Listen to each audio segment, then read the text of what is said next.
তোমার বাজেট যদি 10-12 হাজার টাকা হয়, তার মধ্যে তুমি যদি একটি ভালো গিয়ার সাইকেল কিনতে চাও, তাহলে তুমি যে সাইকেলটি দেখাচ্ছি ওই সাইকেলটি কিনতে পারো। সাইকেলটি কোম্পানি হলো ক্যাম্বিও।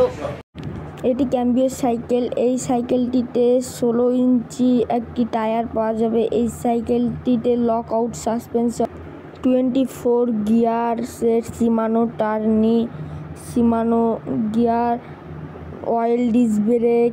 তুমি যদি এই সাইকেলটি নিতে চাও অনলাইনে বা আমার সঙ্গে এটি 10-12-13 হাজার টাকা বাজেটের মধ্যে ভালো সাইকেল।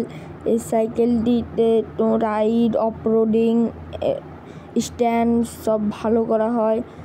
14,000 টাকা দাম সাইকেল।